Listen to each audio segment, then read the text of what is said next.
Hello, world. Hi. Hello. Hi. There. Hi. Hello. Hi. It's like I've forgotten how to say hello.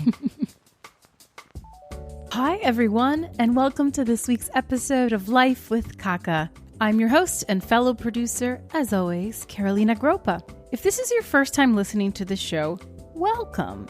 A special hello to new listeners in Uganda and Chile. Damn, we fancy. How cool to have such an international audience, and also, wow, how the heck did you find the show? Please hit me up on Insta and tell me. I am so glad you're here, but I'm also very curious. Before we dig into this week's episode, a quick shout out to inktip.com. Inktip is a service for producers to find great scripts and writers. I've used them before and I love their simple search engine. It allows you to find scripts based on genre, budget, etc. If you're looking for material, just want to connect with writers, give them a try. Totally free to register and use. And if you do use them, let me know. I'd love to hear about your experience. Okay. So, Britt Robertson and Wesam Keesh are two faces you may immediately recognize. They have built impressive careers for themselves as actors, but they have been hungry to explore the other sides of their creativity. This dynamic duo met on the set of Shondaland's For the People on ABC, which unfortunately only lasted 2 seasons. I have personally known Wesam for many years, and I have witnessed his relentless hustle, dedication, and commitment to his craft. He is truly a unique and inspiring oddball of an individual, and I am grateful to call him a friend. A side note / shameless plug, Wesam also hosts a great podcast on Idobi radio called WESAM'S World, and I got to be a guest last year. I'll include a link to that in the blog. Talent clearly runs in his family, so when his brother, William, who's a musician, wanted to make his first music video, he naturally hit Wesam up to direct, who then naturally hit up Britt to produce. This music video went on to become Wesam's directorial debut. Britt, on the other hand, has been working as an actor for almost 20 years. She admits to being a bit bored by acting recently, and how producing has become a welcomed challenge. The hour I spent with Britt and Wesam truly showcases how supportive they are of each other and that they know how to have fun, even through the inevitable highs and lows of production, of life, and that's the stuff dreams are made of, if you ask me. So, this week we discuss going outside your comfort zone, the importance of preparation, and advice to actors who want to get into producing. If you're ready, let's hear from Britt and Wesam. Yeah, you won't be speaking out of turn by saying that he fully produced this music video. Okay, Yeah. all right. I'm just making sure. No, for sure. Because I kind of look up to Britt. Okay, so let's take this to the beginning, which for the purposes of this... Are we starting now? Yeah, we're starting. We just go right in. Oh, shit. Okay. We're in it. I will be good. Please be good. Okay. Tell our listeners how you guys met. Well, Wesam and I met on a show called For the People, and I remember when I met you, I remember the day, because he was already cast. They had a cast when they did the pilot, and then I came on board the show after the fact, once it had already been picked up to series. And I remember meeting you for the first time, and I remember, actually, I just want to say this part because I think it's important and crucial to the dynamic that we hold here. So the first time I met you, I was like, oh, I don't get this guy. Like, I do not. Have I ever told you this? No! Oh, yeah. Wait. So I'm getting an exclusive? Yeah, you totally. The trades are going to go crazy. Okay, this is awesome. Because it's a hard thing to really articulate. But the first time I met you, I was like, oh, this is like one of those guys who like shows up and is sort of trying to be this person that isn't authentic. Like, I just thought everything you were bringing to the table, there was no way that it was, like, truly who you were. Like, there's no way he's, like, I forget what it was. You know, you came in, like, I think you had your toe shoes on, and you were, like, going to work out. You had just come from the mountain. It was like, oh, he's so put together. He has so much happening in his world. It's, like, clearly for show. I know. Does that make you sad? Sad's not the right word. What's the A word? little self-conscious, but I mean, it's just who I am. It's nothing like I was faking it. Here's the thing. So because I was like a child actor, I've been doing this since I was a child. I walk into a room and immediately start putting people in boxes, which is like a terrible habit of mine. But I did that, especially because I was the only real new person, except for Jazz, in this dynamic of people who already know each other and already have like a an established relationship with each other. So I just started being like, okay, who's my ally here? Like, who can I be friends with? And immediately I just put you in this box of like, nah, he's not true to himself. He hasn't figured it out yet. But here's the thing. WeSam became this thing that I was so curious about. By the end of that, even that day, I was like, he's not the guy that he's not meant for the box that I tried to put him in.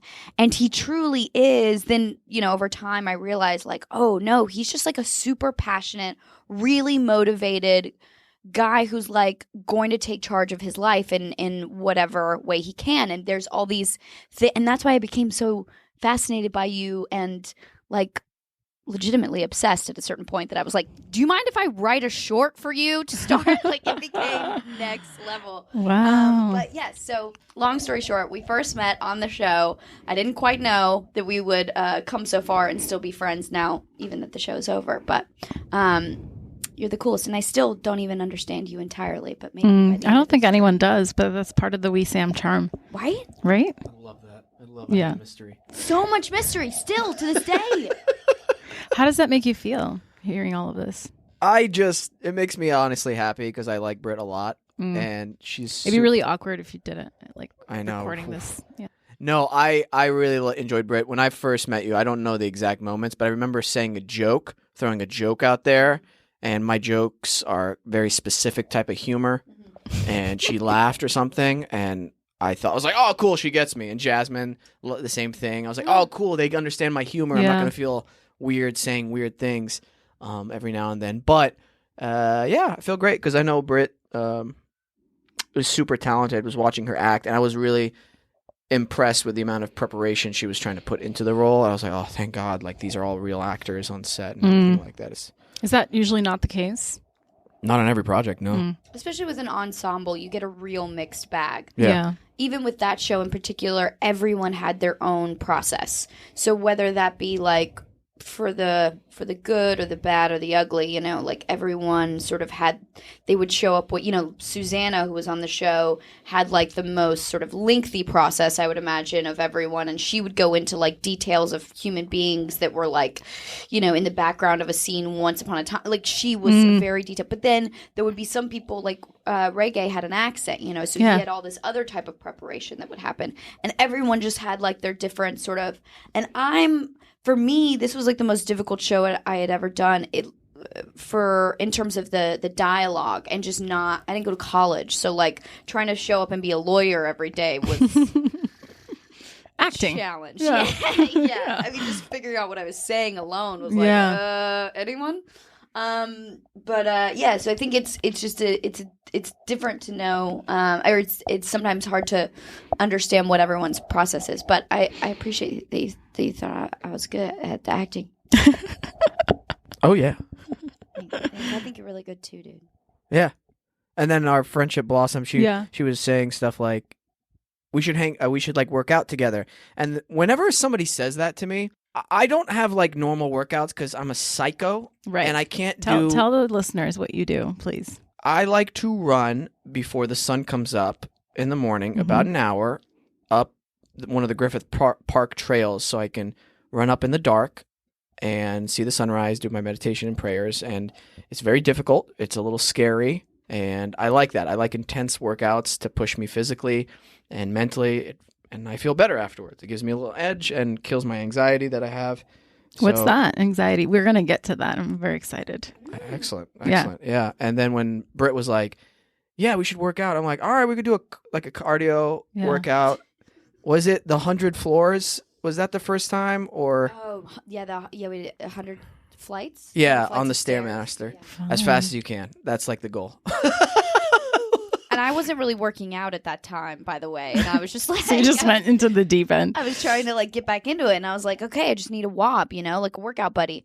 And I tried to saddle up next to this guy, and I was like, okay, yeah, this is like next level. I haven't done the hikes. I'm not like there yet, but if you can get me in a gym, I will like go until I pass out. But the hiking, I don't have like a ton of, I'm not like super into cardio, outdoor. Maybe that's I don't know. I'm going to stop there. No, she kills it. No, you're being modest right now. She actually kept up with me pretty well. Yeah. I was actually pleasantly surprised. And then she sometimes works out twice a day when she's really in the zone. And that's something extremely impressive. How do you do that? Asking for a friend. I'm the friend. I only started doing it really because I'm such an all or nothing human being with everything that I do.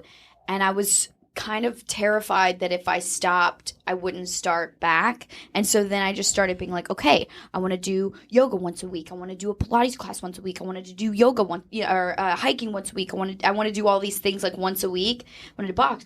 But then I was like, but I don't have time to do all these things. So I'm going to have to double up, baby. So then that's... And so then how has that part of your personality, the all or nothing, lend itself then to producing in this first experience? It was your first time, right, producing this music video with Wesam? Well, funny enough, no. The first time was a short that I produced that Wesam starred in, and that I did with my friend Dave. We co-directed it together and produced it. But it was, I mean, we have some pretty great stories about what a chaotic mess I created on that first go around. But for me, I think with the all or nothing, or just in general with producing, the thing about it for me is once I get my mind set on something, then it's hard for me to focus on anything else. And I think that's the one thing that the all or nothing really sort of lends itself to in a great way. And I can't figure anything out unless I just try to do it and then fall flat on my face and then figure it out from there. I'm just way better at learning a skill if I do it, you know?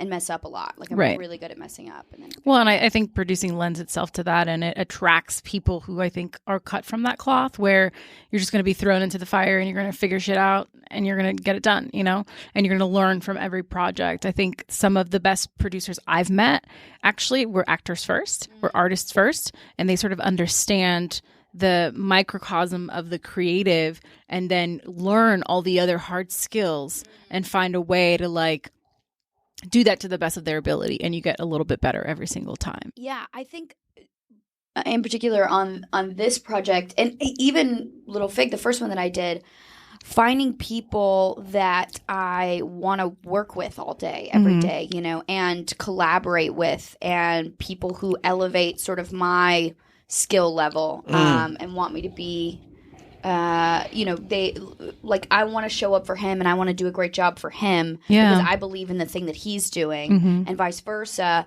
And what's been cool about this is just finding all the different people in the different departments who are the same way, just elevating, you know, our game and the storytelling aspect of it.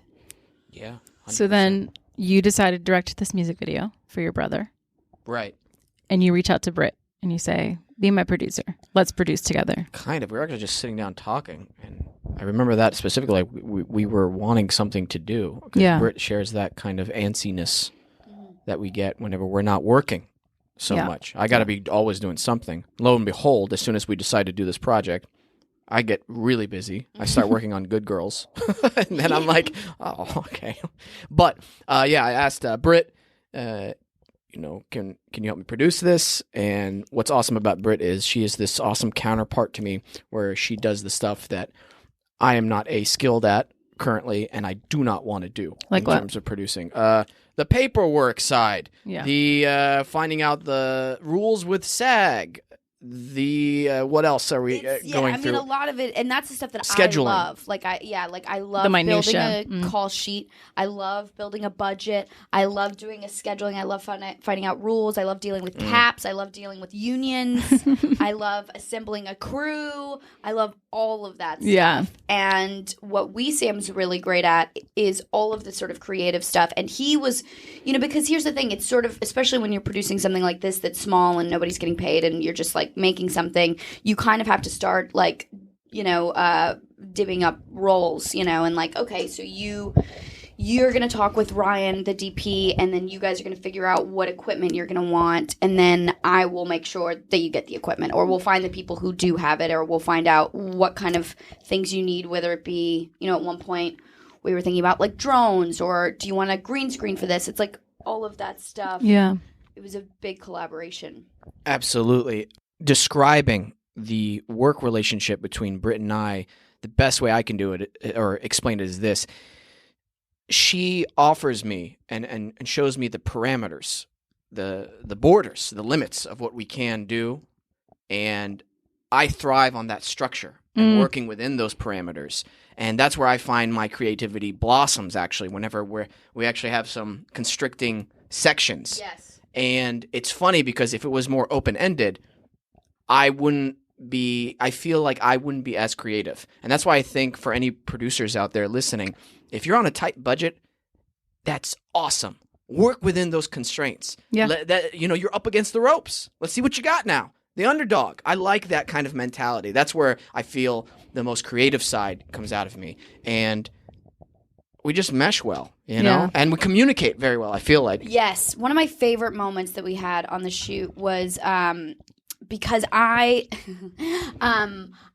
like sort of protecting people, and we had a minor on our set. So she was like, I think she'd graduated from school, so we didn't need like a tutor or anything like that. But there were some, certain things, and you just want to be respectful of like taking advantage of someone who's giving their time, and and her dad was there, and so everyone was protected. But I especially wanted to make sure that she was, getting lunch and getting snacks, and she had everything she needed, and she felt comfortable with the hair and makeup people and the wardrobe. I mean, this girl was amazing. I haven't worked with a 17-year-old that was that professional and like showed up. Indiana Massara was her name. Absolutely. And she was really, really good. But he would come to me and he'd be like, okay, this is what I want. I'd be like, okay, but I need her to have like, a 30-minute break so she can just like sit down and we're not, moving her from location to location to location so that she's like in the right headspace. I just wanted to make sure that everybody was protected in the situation. And Wesam would come to me and be like, this is what I want. This is how I need to get it. I want to be on the beach by 4:42. So whatever that means, whatever you need to make happen, then that's all that I want. So he would tell me what he wanted from me, and then I would try to facilitate with everything. I love that dynamic a little bit of knowing what you needed and then how to like make it happen within the confines of like the production and making sure that everyone was safe and comfortable. And I feel like we did that. 100%. But the one moment that I did love was when we were sort of trying to get one specific beat with your brother, and it was right when Indiana was showing up and everybody was like having a good time and like hanging out, and he was like, okay, we're gonna need quiet on the set, can you like usher everybody out? And I was like, I can do that. I can do that for you. And I moved everybody out here, and I was like, okay, I just gave him exactly what he wanted. And it's so simple, but it's like so rewarding, It's all about those moments that accumulate throughout the day that just make me want to keep doing it. Well, I find it interesting that as actors primarily, when you both seem to have stepped into producing, it has not been so much with the focus to create work for yourselves. And perhaps that's because you are both consistently working. Maybe if that wasn't the case, you would go be in the short or star in the music video and also want to direct it and stuff. And I'm curious, having been the paint, so to speak, for so long, right? Being on the other side, waiting, the ADs running the set, and like oftentimes maybe in the beginning not really knowing what was going on in the world of the set. And now stepping into this other world where you get to be the painter in a way, how that has informed your process as an actor, if at all, like how that's maybe changed or elevated the way you perceive your role as an actor now that when you step back on a set environment within the team now that you've been on that other side. Not much, to be honest with you. It's more influenced now, more of the director perspective, especially on projects. One of the biggest advantages I thought that we had during this music video, we had a month and a half of pre-production. So there was so much time. And that allowed me to be very precise and clear with literally every single shot, which when it came time to shoot, thank God I was very specific, and this is what we're doing. This is the shot list. Super, super clear. The things I didn't account for were the stuff I took for granted as a director, directing my brother, because he is not an actor. So, for instance, out there, I would have felt so stupid telling another professional actor, hey, keep acting until I say cut. Do you know what I mean? Like, if a director told me that, I'd be like, no shit. Okay. Yeah. Duh. But my brother, he doesn't have that professional acting experience at all. So sometimes we'd be like, okay, we just need to get the shot of this, like, you just crossing frame. Okay? And he crosses frame, but we're still shooting, right? And he'll just walk right back in, and he's like, did we get it? And I'm like... And so I have to, it struck me, I was like, oh my goodness. now I have to find a new way to communicate with my brother, and also on a professional level, because I love my brother to death, okay? And we give each other a hard time all the time, but there's always love and respect there, and he's super talented. But now I have to be like, oh, I can't just go, idiot, what are you doing? You know, like if we're just by ourselves. Right, you can't have that dynamic. Right. So I'd be like, hey, wait till I say cut, and then you can cross back. You know what I mean? Yeah. But no, he killed it. And it was his first time doing that. And I appreciate actors now who can handle multiple things at once, which you know how technical acting can be sometimes. You're on a set and you have to hit your mark. You have to make sure you raise your glass at this point because they're doing a special shot and the camera's moving and you have to wait the camera's on you and then you say your line, right? And then you have to act like you heard somebody from there. That's all one take. So you're doing you're trying to remember a billion different things at once. And so my brother's trying to play these drums and he thinks he has to match it to the beat. And I'm like, no, dude, we don't. And you don't need to play the bass drum because we don't even see it. And he's like, oh yeah, that's right. And so it's little things like that. How to communicate with your actors who are not maybe as experienced. And that's one of the biggest takeaways. Yeah, I think, it's funny hearing you say that. It just reminds me of why I decided I wanted to produce in the very beginning. I mean, I think it was probably a few years ago that I was like, you know what I think I would love is producing, but it's actually on For the People where we met when I met Mary Howard, who's the line. I've interviewed her. You have? Yes. She's amazing, her, right? Her interview will come out soon. I love Mary Howard. For me, because I love line producing, sort of or being a UPM, those kind of things to me are more. I'm not a creative producer necessarily. That is so interesting. Yeah. I don't care about that so much. Yeah. Which is why it's nice to have someone like Wesam because he does care about that stuff. Yeah. I love putting the pieces together. I love building something. I love creating something in that way, but just not the storytelling aspect of it. Because I'm someone who I just don't care about details like that. It's why I'm a bad director. It's why I'm not a great actor in some instances. I try really hard, but the thing for me is I just I'm way more about assembling the pieces. But going back to my point was that when I first decided I wanted to go into producing was when I realized I would be on a set and I was thinking more about everyone else's job than my own, when I was thinking about, which is not good habits, but it's something to, be aware of as an actor. But I was taking it to the next level. It would be the sound guy who would come up to me and he'd be like, do you mind just not crossing your arms on that line? And, and normally an actor would be like, well, no, actually, that's a choice that I made for this moment because it's a body language thing that I'm trying to communicate. And I'd be like, oh, yeah, sure, no problem, bro. Or there'd be he'd come up and be like, do you mind not putting your cup down in the middle of the scene? I'd be like, oh, I am way more interested in everybody else's role that they play. I'm far more interested in those jobs than I am the acting. Maybe again because I've just been doing it for so long, I'm bored by it at this point. But that's the thing with this project was I realized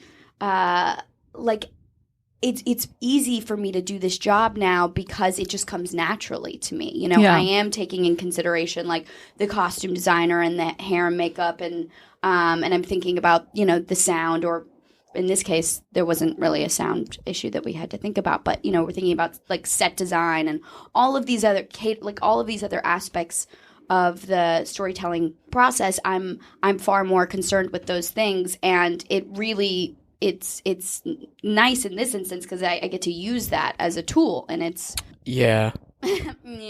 No, I appreciate that side of it so much because it's so nice having a partner in crime who handles your weak points. Do you know what I mean? Does that make sense though? Does that seem silly? No. It's really, I personally find it really interesting and unexpected because my perception of a lot of actors, people who start as actors first and get into the producing side of things generally want to be on the creative side of producing. They want to be finding the scripts and putting it together, and maybe they get to a place where they have enough money and contacts with other actors of a certain stature where they can get somebody attached and they just become a producer by name, and they aren't really involved with the day-to-day nitty gritty of actually producing a movie or a thing. And part of why I wanted to start this podcast is because there are so many types of producers that all have important roles at different moments in time of anything's life, that I think it's important to validate that all parts of that are important, right? So without a person who is the creative, who does create the sandbox for which you can play in, like, you don't have a job to do. So it all lends itself to the other thing. And so I find it really interesting. And I remember when I first started producing, because I was an actor. I guess I could say I'm still an actor, though I haven't really stretched that in a while, but that's for my therapist. So like, I had started producing on my own and just like was doing it. I didn't know what I was doing really. I was just figuring it out. I was just like, I don't know, but it can't be that difficult. I'm going to figure it out. Right. But it wasn't until I had been producing enough things that I then booked a commercial and I got back on set just as an actor. And it felt so foreign to go from being the person who knew everything that was happening and what time the trucks are going to get there and what time the trailers are going to land. And like all of the world that exists before an actor steps on set to go to hair and makeup and start their day. And I had been a part of that world for so long. And so when I stepped on this set, I felt so empowered as an actor because I thought, I know every single thing that's happening on this set, not the political nitty gritty stuff, but I know everybody's jobs. I know the sort of energy flow of when things are good. And I know if I'm on camera, I can't be at monitor. I don't know what's happening at monitor, but I know that when they tell me to pause and they're discussing notes and the note comes back from the AD, I know the conversations that are happening in that room because I've been in that room. And so I have more confidence as an actor to hit my line, to just kind of hit it and not really, at least this was my experience because I had never really been on professional sets before. So I used to get very overwhelmed by the sheer amount of people and what they were all doing and everybody's looking at you. And you start to learn that none of that stuff really is about you. Like the focus puller doesn't care about your performance. He just wants to make sure it's in focus, And so it was a really empowering feeling for me to go like, I love this newfound sort of realization that I can now step on a set and no matter what role I'm playing, I feel empowered that I've done like all of these kind of jobs and I understand the nuances of it, And so that's what it was like for me. And so when I started producing, it was to create opportunities for myself as an actor. And then the doors sort of started opening and the path unfolded in a very, I'm very grateful for the way it's unfolded. I've been a part of incredible projects, but sort of long story short to my point is that I like to be so interested in the nitty gritty of it. To me, that's quite fascinating because I haven't met many other people who that was their into it, if that makes sense. Yeah, I mean, I think for a long time I've been trying to figure out a way to be a storyteller without acting because I go through really gnarly phases where I just have no interest or motivation to act at all. Or there's just nothing that's like exciting me or inspiring me And so for a long time, I've been trying to figure out like, okay, well then what's another way I can contribute, Yeah. And I thought it was going to be directing. And then I realized like, oh no, I'm a terrible director. I understand the job of a director and I get that. But it's not what my skill set is made for really. Yeah. And even the thing with like, having this sort of experience where I do get to take on this role that I am more interested in, this like sort of producing world that I've been dipping my toe into. We started working on the music video while I was shooting something in Nova Scotia. And I remember I was working on just stuff that Wesam and I would talk about over the phone. And then I would go on to a set where I had to be acting. And I would ask the director, like, okay, well, are you going to be shooting this handheld or what's the frame? Do I need to be sort of like smaller with the performance because are you looking for this sort of thing? And I would ask all of these like very technical questions and he would get so frustrated with me and he'd be like, you don't need to worry about that. Why are you worried about all these things? And he would get very frustrated about me worrying about anything other than just acting in the scene. And I get that. I totally get it. And if I was him, I'd be like, yeah, stop it. That's my job. But it really just proves its point to me over and over and over again, which is that like, I don't know that I'm going to be acting forever. I think I've got to live in this world somewhere, somehow. Yeah. At some point. Mm. I don't know. Very interesting. Right? Yeah. Will you guys I haven't asked this yet. So will you define a producer? For me, it's like assembling, building a team to tell a story, and it's putting the pieces together. That's how I always describe it. Like I like assembling. It's like I'm putting the Monopoly board game together, and then at the end of it, we'll all get to play and sort of capture it and see what happens. Yeah. Producing, Yes. for me, Yes. is the creative force behind the foundation of the project. That's all I have to say to that. So succinct. Yeah. He's a smart man, and He is uses a smart words. man. Dude, I'm so smart. He's a smart Yeah, man. I I'm think like, it's like the smartest person. yeah. I Loves think words. it's the beanie. Maybe that's the thing. It just screams film. Yeah, it really know? it really does. It screams like independent filmmaker. Yeah. It screams for me someone who doesn't want to deal with my luscious hair every morning. Oh, I'm sorry. Yeah, keep it back on, you guys. Oh, don't this have to isn't take- videotape? No, Oh, well then what are we doing this for? just for my own pleasure. What is producing? How do you define it? Oh, no one's ever turned that around on me. Back to you, baby. before. Oh, high five? Nope. To me, producing it comes in all shades, and I think you're an executor at its core, and you're getting all. good. Yeah, you're just a person executing, and so sometimes you're executing notes on a script, or executing a deal, or you're executing hiring, assembling a team, or you're executing having to fire someone. Like, it just has so many shades, and it all depends on what role you play on a specific project, and it changes and it morphs depending on various variables. And so I think it's a leader who executes and who can essentially, like, you're not driving the ship. You don't drive a ship, you steer a ship. You're not steering the ship, but you're the co-captain. You know what I mean? You're there by the side of the director the whole time, making sure you're going where you need to go. And that's at its core what I think it means. There's a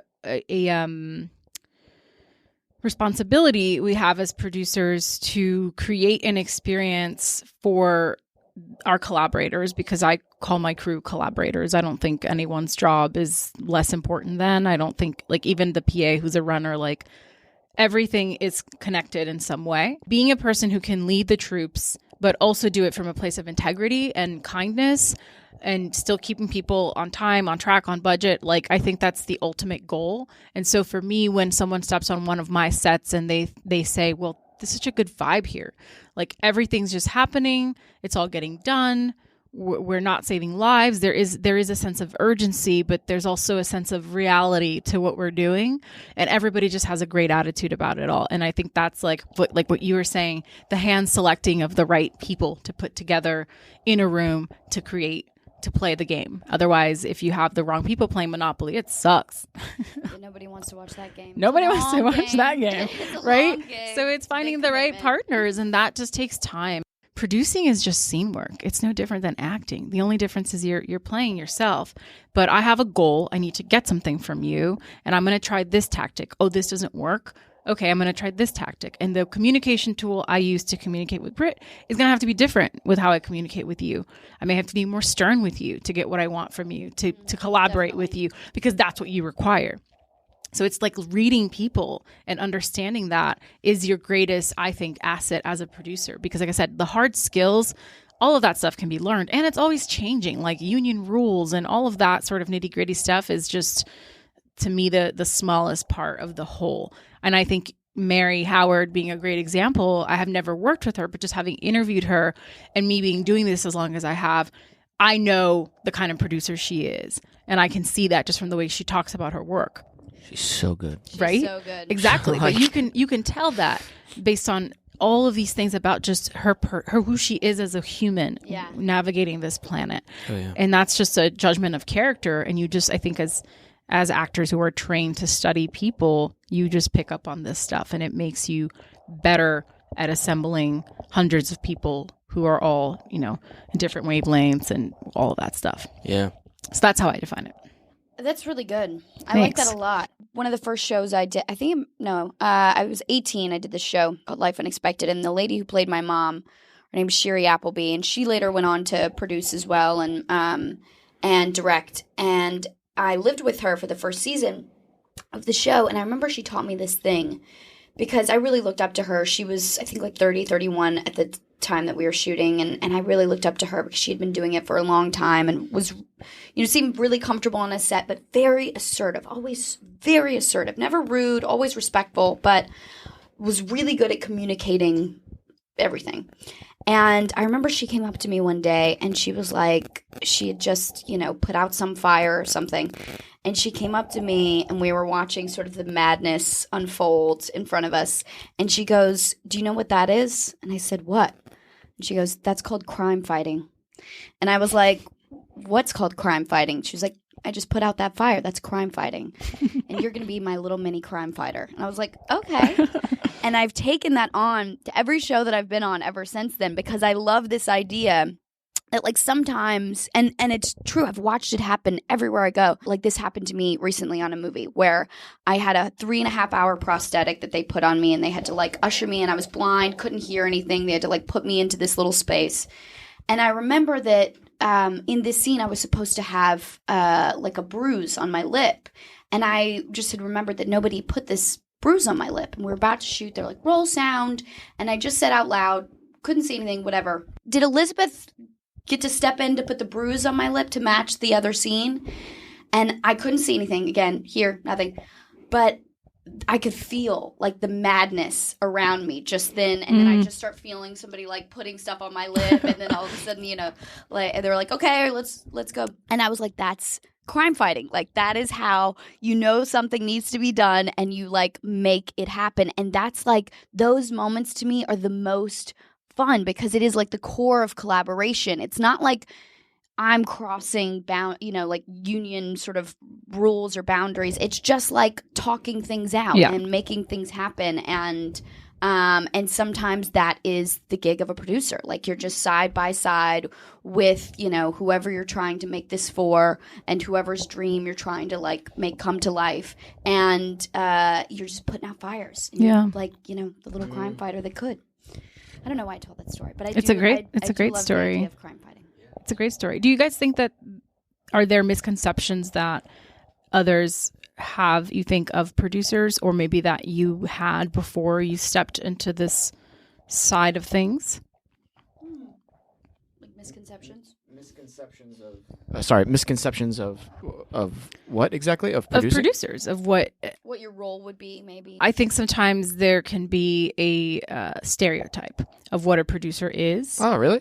Yeah, oh. For sure. So I've definitely noticed that all my years, even before I was producing just as an actor, there's a certain caricature of a producer that some people have to put on, and I don't really understand Interesting. it. No, not for me, because I've seen all a range of kind of producers in terms of attitudes, skill, quality, and that's and like personality traits, whatever. But the most important thing is skill. Yeah. And proper in callbacks or screen testings. Most of it has been positive, but it's really interesting when there are a lot of cooks in the kitchen, a lot of producers, and everybody's giving you their little bit of direction during the scene. I was in one specific room. I will not mention, obviously, the project, but there was probably like at least 5 different people giving me 5 somewhat different add-ons to this performance. And I was at the end of it, I was like, who's directing this? Like, in my mind, and I'm like, who am I supposed to listen to at this point? So, yeah, I don't know. Not for me, but overall. You'll see people, I've had this experience where you'll see certain people have to lend their 2 cents to justify their existence. But the thing about, the thing about making small stuff like the music video for William or Little Fig is there's no, it's us or bust. You know what I mean? Yeah. Like, you have to do the job and get it done, because otherwise there's no one else doing it. And at a certain point, you're doing so much of the job, you don't really have to justify being there because, no one would be there if it weren't for you. So I don't have, that just hasn't been my experience because it's it's been very small, all the productions that I've, the 2 productions that I've worked on. But I don't even know if that really answers your questions. But what are they? What are these misconceptions? Well, it's that producers have the money, keep the money, make the money. Like that's, and I'm speaking particularly of feature films. You're talking about financing, well, just in general, like if there's a producer on set at Monitor, that everyone tends to have a misconception, crew included. That's the guy who comes in with his coffee cup and sits at Monitor for an hour and leaves, and that they make, that they're all making the money, or that the producers just sit at Village all day, aren't doing anything. They're just not contributing. There's this misconception, and oftentimes and I'm speaking particularly again about independent film because that's the world I know really well, and maybe television is completely different. I've never worked in the TV space, traditional television space, but like I said, there are so many different types of producers who are contributing different things, and so there are some producers who are more creative producers, and they've been a part of getting the financing and getting the cast and making the deals, and they are sitting on set because they're responsible to a financier who can't or doesn't want to be there. So their job is to literally watch every single thing that's happening, make sure it's in line with what everybody wants from a producing standpoint. But sometimes that same producer who's sitting all day is quite different from your UPM who's running around like a chicken with her head cut off, running set and just problem solving, and the generators run out of fuel and we got to communicate that to transport, all of that stuff. There's just very different types of producing. So no one is saying that the person who's sitting at the chair all day is like worthless, because without that person, no one on set has a job, right? But there has been this conception, and I know this because I've heard murmurs in my own journey of like crew being like, under their breath, being like, well, this person just sits and does nothing all day and da da da. So it creates this, for sure. And I think coming up at it from the other side, like I've just seen and heard very different conversations. So I find it interesting. And so I was just curious if you guys had any experiences like that or any thoughts of your own. I think, well, I will say, and it's probably similar to what we were speaking about before, a lot of people think when I say like, oh, I really want to try my hand at producing, people think like, oh, you want to go the creative route, or you just want to put your name on something, or you want to make something for yourself to star in. Exactly. People a lot of times will assume that. So that does make sense. But for me, it's always, it's just always been a means to figure out a way to stay participating in the game of storytelling while not being the one who's telling the story directly. So you think you'll slowly transition away from acting into more of a producing capacity? Well, at this point in time, I don't think I've made one single dollar from producing, so I don't know. Welcome to the club. Exactly. By the way, I also don't know any producers who do. But I mean, I know a few. But I think eventually that would be the goal if I could like still afford my mortgage. But I think I'll probably have to do a little bit of both, just to make sure that my dogs can eat. Yeah. I mean, it would be interesting because once you start growing as a producer, you may be able to find more things that are interesting to you as an actor, and maybe it reinvigorates whatever inside you that maybe feels bored by it all. Yeah, I think that will be the case for me, especially in my mind when the stakes are higher, if it is something I'm producing and I've got my name on it and I've invested time into the story and really care about the people who I've brought on to be a part of whatever it is. I think, maybe when even for Wesam and for William, I care about them so much and I wanted it to be just like the best version of whatever. So, oh, sorry, that's my phone. So I didn't even hear it. The stakes are like, now higher. I heard there it. There it is. Oh my God, I'm sorry, guys. Okay. So maybe when the stakes are higher, it'll somehow like revive me. I don't know. I know for this project, not only I was doing this not just for myself, it's for my brother. It's his first music video coming out. And also I'm working with Britt here, she's not just a friend, but my fellow colleague. I don't want to let her down and be like, oh my God, working with Wesam, he was so unprepared, so unprofessional, all this stuff. That to me is a freaking nightmare because this is my craft and my main career, and I would hate for my reputation to be someone who's unprepared, lazy, and doesn't do doesn't put out good work. You know, that's like a nightmare scenario for me. Yeah. I wanted to make this project because of who I was working with, the best it could possibly be, and have people excited for the potential of possibly working with us in the future. Also, I want people leaving the shoot going, man, that was so much fun, or that was amazing. Yeah. I've never had that much fun on a set before. Oh, I can't wait to see it. That is the best feeling leaving a shoot, I feel like. And I feel like we did it with this. And I hope in the future we can do a TV show together, like produce it ourselves, or We've got some great ideas. I'm sure you can. Why not? And I'll be honest with you, I know this sounds kind of ridiculous, but directing this music video and doing part of the producing side of it, I feel very confident in directing an episode of television. Totally. Well, can I just say, Wesam was so prepared for this. He was even prepared for things that he couldn't have prepared for, if that makes sense. Some stuff. Yeah. Like because on a set, you can only do so much. I mean, you don't know what you don't know. Right. Exactly. Controlled chaos. Exactly. Yeah. But even, there would be things that would happen that I felt like you had an answer for already in the back of your mind. Like anything that would come your way, you were still prepared for, because he was just he just understood exactly what this music video was going to look like in his mind. He had it edited already and had everybody on board with that vision. So trying to make it come to life was so easy, because you were able to make adjustments based on the story that you had already planned in your mind. Like you were just across the board so prepared and so... Like, he was just the best energy as a director. I already want to work for you, He was had really good energy, motivated everyone, kept everybody excited to be there, and kept everybody kind of on the same page. But just you behind a monitor with your hand going and not screaming, but just had your enthusiastic. It's really intense sometimes. It's great, Yeah. Well, that's what you hope all the time. And that's one of the faux pas is that to be a leader, whether it is a director or as a producer, that you have to lead your troops from a place of fear. Right? Totally. That is not how creativity blossoms. It's got to come from a place of love. It's got to come from a place of enthusiasm. And if everybody's at hour 16 and they're so fucking tired, but the guys at the top are let's go, guys. We got this. It's infectious in all the best ways. And that's what it is. You're corralling people all the time to get to the finish line. And you can't get there alone.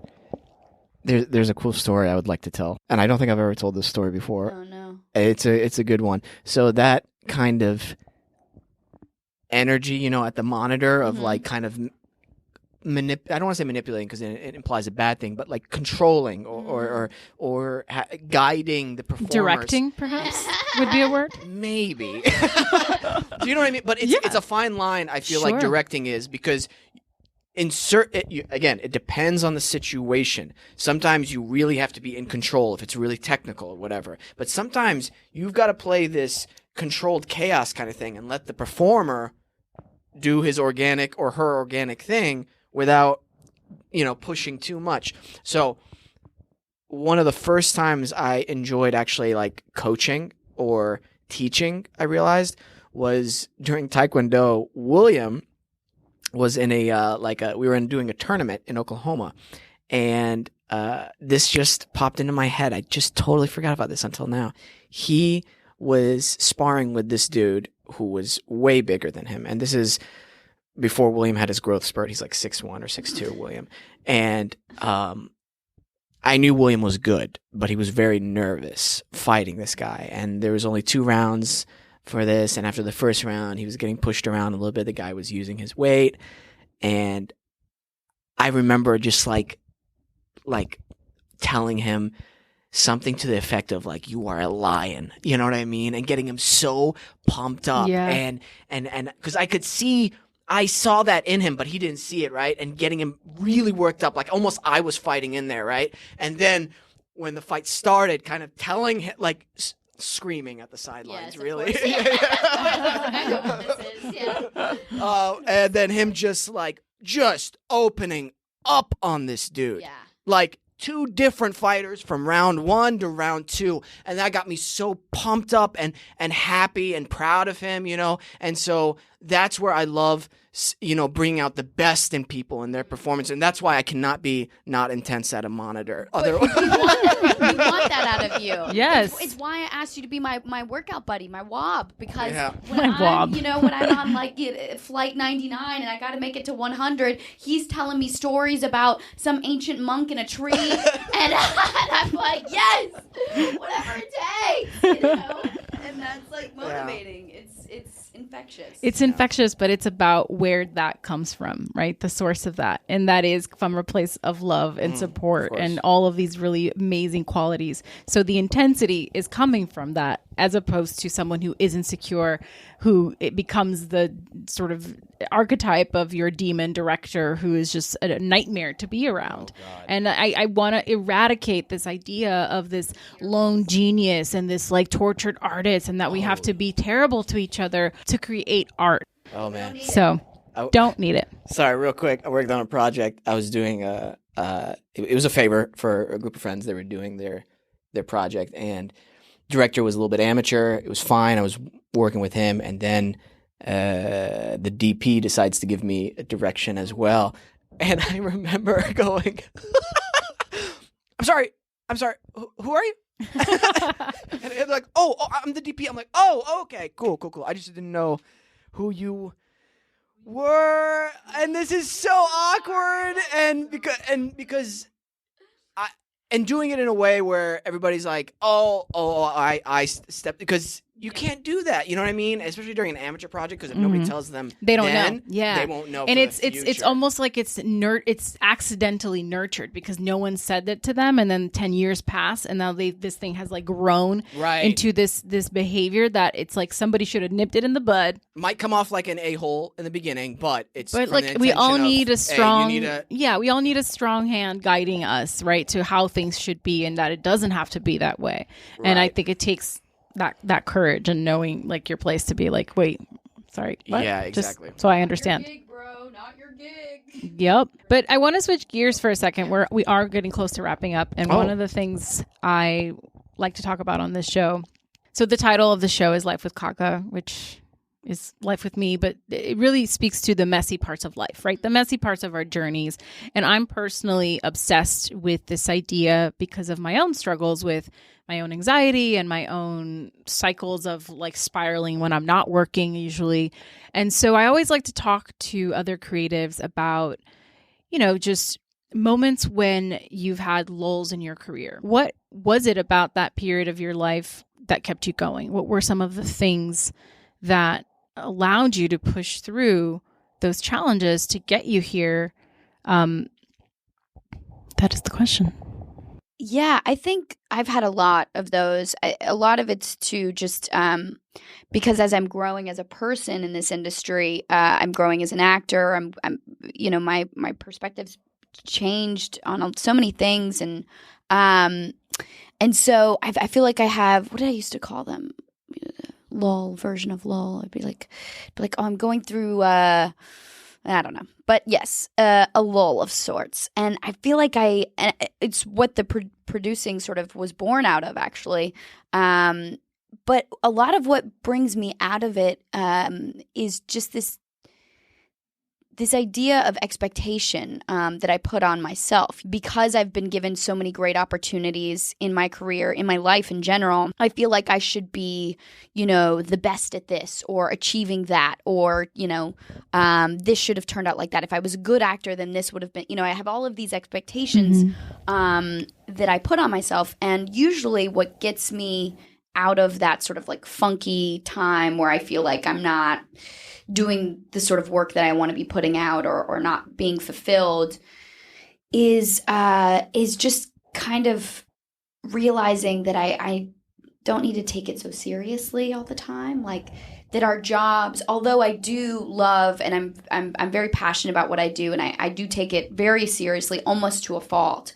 And so sometimes what I have to do is sit back and relax and just be like, oh, girlfriend, you've got this. Like, what is stressing you out so much? Why do you have all of this expectation? Maybe if you just let it happen, or talk to people, or I mean, I've done that a lot. Like I remember sitting down with Mary Howard at one point and just like trying to get inspired by something she said, just talking to my friends or people that have gone through the same thing, and just realizing that this is a moment. I've got to like lean into it, come out the other side, and have confidence in my ability to do so. Yeah. A little bit. Yeah. And I mean, you moved here really young too, right? Like from what I saw on Wikipedia, I don't know how true it is, that you've been living on your own since you were 16. Is that true? Even younger. Yeah. I mean, I moved out here when I was like 10 or 11, and my grandmother would start moving back to South Carolina when I was like 14. And I was with family, friends and stuff after the fact. But yeah, I mean, I've been out here for almost 20 years. Yeah. Interesting. This question brings out a lot of different thoughts in me. Yeah. Bring them. I want all of them. I'm trying to simplify this for the people listening. So I'm going to do my best. In 2015, it was the longest period of time I hadn't worked since I first moved to LA. How long was that? Almost a year. I think I did one commercial in between, but that was it. And for me, that was torturous. And then in 2016, I did book a pilot. It didn't go through. Some really horrible things happened. And my brother was moving out, and it was just a lot of stress all at once. It caused me panic attacks, anxiety attacks, and at a certain point, something happened. It snapped in my mind where I was like, no, I'm not going to let this change my life in a bad way. I'm going to still be able to take care of my mom and dad because, they're getting older. That's a dream of mine. And I was like, nothing's going to stop me. I'm going to book something, and and then I was like, okay, what do I have control over in this business? And as an actor, and I was like, okay, I'm going to do acting like every single day. I'm going to have an acting partner every week where we do our scenes together, and we're going to pick scenes, and we're just going to run them over and over and over again. And I focused on that, and I booked something and then something else, another pilot, which was for the people, and I kept staying in the class, and I kept that kind of tenacity. And so I think for people who are facing that struggle in this career path, whether it be producing or acting, first and foremost, realize that you are not alone and that your feelings are not unique. Truth. So that should make you feel better. And that people have not only gotten out of these problems, but thrived after them. And the majority of people who have done this have all done the same thing.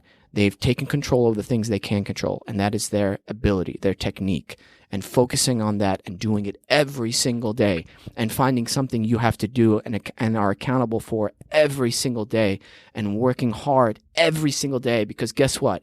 There's a secret to life. And I was reading this book, and it's about a surgeon who was telling another up-and-coming surgeon. He was the young guy was like, I don't have time to work out. I want to work out afterwards or before, but either way, I'm going to be tired. He's like, I don't know when's the best time. And the surgeon just looked at him and was like, listen, you're going to be tired whether you do work out or whether you don't work out. So you figure it out. And that to me was like, whoa, that's so true. Because you are going to be tired whether you are working all day long, you have your little hobbies, or you're doing acting, you're working, you're producing, or if you're just laying around in bed, you're still going to be like, kind of like, I feel a little tired today. It's just what it is. Mm-hmm. So making sure every day is worthwhile, and I'll end it with this. This is a fact. Every single one of us is going to die, and the only thing we have control over is whether we make every single day worth it. So if we're lucky enough to be on our deathbed, we can look back and go, you know what? I made the most of things, and that can relieve our anxiety passing on. Because I think that's what most people are afraid of. Dying. Yeah. And, because, anyway, that's what, I hope that answers. Yeah. I think it's funny how, like, and by the way, this is like the epitome of our dynamic in friendship. I'm always like, yeah, I just try to give myself, a break when I'm and Wesam is existential. I just try to pat myself on the back and go like, it's okay, girl. Like, get through it. Tomorrow's another day. And Wesam's like, today's the day. It's now or never. You make it happen. Grab life by the balls. Can you imagine us raising a kid? It'd be like the kid's like, mom, dad. Which is it? We're yeah. a great team. Yeah. No, there is truth though to what you're saying, and I think finding the appropriate time. It's the micro macro, and you're living in the macro, and WESAM's all about the macro. Always. But the macro has a micro, I will say this. Say it. If I'm working on a show for like months at a time, as soon as we wrap, whenever I want to take my vacation, I want to take a nice vacation. I'm like the type of guy who was like, okay, let's go to Japan for like 2 weeks and chill. And he did it. So that's the kind of like mental state. Where when it's time to relax, I'll intensely relax. All or nothing. It's an all or nothing. I love that. No, that's really good. I think you guys said really great things, and that's part of why I started the show, is a sense of feeling like we're all on this journey together, and that it's all hard. I had an acting teacher early on say that it's all hard. You got to pick your hard. All of the disciplines, all of the things. Life is just hard. It really is. But you can just make the best of that experience every day. You know what? You probably don't even know it. You hit on a huge Buddhist saying. What is it? Life is difficult. And when you realize this, it no longer becomes as difficult. Correct. Because it's all about your perception and how you're going to react to the things, right? That's all we can control, is our reactions to the things that are happening. And then, making sure we're showing up for ourselves and for others. This podcast has become like therapy for me, because to talk to people, especially producers that I perceive to be on a pedestal, who have it all figured out, and hear them say, oh no, I still don't know what I'm doing and I'm still figuring it out. It makes me feel less alone. No one's got the answer. People are always just figuring shit out as they go along, and we're all just doing our best. And the moment you realize that no one knows what they're doing, it's like the moment it's difficult, it's no longer difficult. You just know you can embrace it, and that you can find your own path, and you can thrive in all of the challenges that come with it. So, right. Yeah. So one last thing before we go, and I think you guys sort of touched on this, but if there's any advice you would give to the listeners, I would say someone specifically perhaps who is an actor and wants to get into producing, wants to expand that part of themselves, what would you say? Advice for producing? Or Did you listen to the question? No, I'm sorry. I meant like I thought it was for everything, or just actors who want to maybe shift into producing. I get this question a lot, and it usually comes from actors who want to write their own thing and make a thing and be in the thing. But as to actors who just recently did the thing, even though you weren't in the thing, I'm just curious what advice you would give them. For me, what has been the most useful is talking to other producers, to be honest with you. Like between Mary Howard and then also this other project I was on, this producer, his name's Joe Micucci, and he helped me do so many things, specifically for the music video. I mean, he was so great in trying to figure out, at one point we had an actress who was in SAG-AFTRA, and we were going to be doing like a non-union, so we had to figure out how to use her and go through the union, all of that stuff. And he would just sit down with me and sort of break down like, okay, what do you need? This is how we're going to get it. And for me, like finding people who've done it before, who can help you do it going forward is like so useful. For me, it's been talking to people and getting their experiences if you know anyone. But also just like do it. Just start making little movies with your camera phone, like just see what happens and then figure out, okay, what were the challenges here? What do I need to know going forward? Or is this even good? Like, how would I make it better? Asking yourself questions that'll help you improve the quality of your storytelling. Prepare, have clear communication, prepare, be respectful, prepare, have a clear vision of the project, and prepare. Really big into preparation. Yeah. Give yourself the time to prepare. I think a lot of people make the mistake of underestimating how long everything takes, especially when it is a passion project. And I think having given yourself the month and a half that you did was the secret sauce to how that experience went for you guys. 100%. Absolutely. So, well, on that note, I mean, I don't have any more questions. I mean, I do have a ton of questions, but I want to be mindful of people's times. Is there anything that you guys wanted to touch upon that I didn't hit? Oh, I feel good. Yeah, I feel really good.